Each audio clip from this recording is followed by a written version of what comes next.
গান্দা খাওয়া কি আল্লাহর হুকুম নাকি? অনেক সিদ্ধি করবা কাজে উঠাও তো একটা কাজ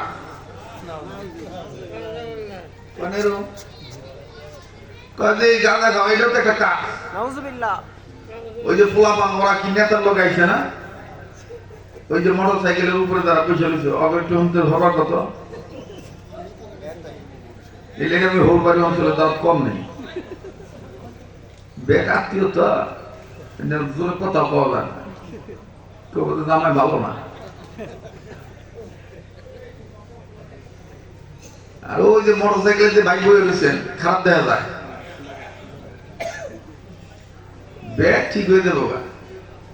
আমি আগে বাপ বুঝলাম।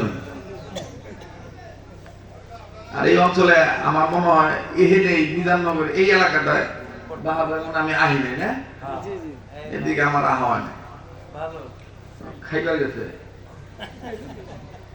খিদা লাগছে ভাইরা আমার। আমি আবার তাড়াহুড়া করি না, ঠান্ডা মাথায় ওয়াশ করি, এটা আপনারা অনেকে জানেন।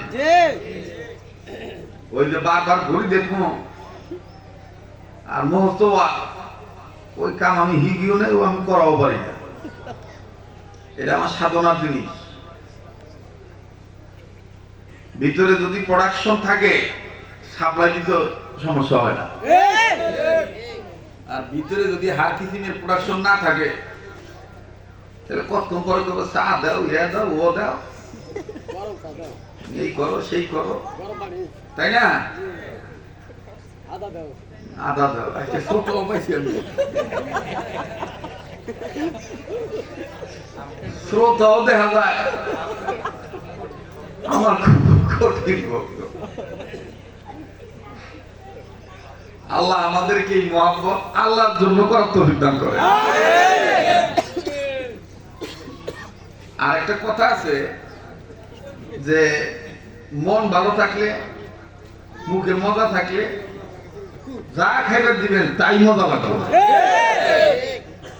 আর মুখে যদি মজা না থাকে বাবু, তাহলে মুরগির রান দিলেও বোঝে ভালো থাকে না, তাই না? কথায় কথা বলে হাকিমুল উম্মত আশরাফুল থানভী রাহমাতুল্লাহ আলাইহি অনেক কথা লিখছেন মেসাল স্বরূপ। তো এক বড় কথা নকল করে আমি বলতেছি, আল্লাহর এক বান্দা মুখে মজা নাই, মুখ ওয়াশ করে তো যাতে খাইবার পারে। দেখবেন যে এই যে সমুদ্রে এই যে সুন্দরবন বা যে বনেগুলো বাঘ থাকে, এই বাঘগুলোর একসময় খাওয়া বন্ধ হয়ে যায়। কি লিখে জানেন? ওই কখনো দেখা যায় উড়ন্ত পাখিরে ধরে, কখনো বড় মাছ ধরে, নানান ধরনের খাওন খায়, দাঁত তো মাজা না। বাঘ দাঁত মাজা না, বড় কথাই কি বলতে চাইছে না, ঘটনা বুঝি না কিছু। ও ভাই মোবাইল একটু নামাও, তুমি আমার দিক চাও। আজকে আমার ওয়াজ করতে একটু ব্যাগ পাইতে হইব। আমি আমার ইচ্ছা শুনবেন এমনিতে যাইয়া বাতাইলে যখন টান মারবো তো আমার যে অনেকে হোকা টানা বাদ দিয়ে বাবু যে গলা ধারে বাবু মজায় দিয়ে, কিন্তু আগে আমার বোঝা লাগবো যে অন্তরে ক্ষুধা কিরকম, তাই না? তো বাঘ কি দাঁত মাজে না? কথা কয় না। বাঘ তো দাঁত মাজে না, আমগর অনেক মানুষও আছে ওরাও দাঁত মাজে না। 7 দিনের পুরান পায়খানা দিবা বন্ধ কয়, এই শালার বেটার ঘরের কথাগুলি এরকম গন্ধ আহে মুহূর্তে। বাড়ি তো এলাকায় শালা সন্ধি পাওয়া যাবে, সমস্যা নাই। রাগ করতেছেন নাকি? চলবো কি চলবো না? ওই যে পিছনের ভাইয়া একটু পিছন থেকে জোরে কোন আল্লাহু আকবার। আপনার না ভাই, পিছনের ভাই জোরে কোন আল্লাহু আকবার।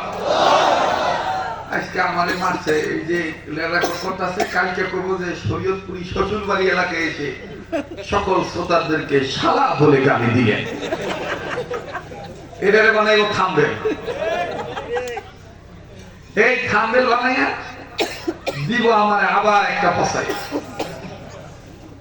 আর তখন আবার কিছু কিছু লোক কইব যে ওনারে তো বয়কট করা হয়েছে, ওনার ওয়াজ করা দরকার, ওনার আগে তওবা করা দরকার।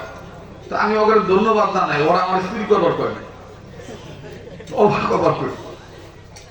তো তওবা করা তো ভালো জিনিস, কথা কয় না।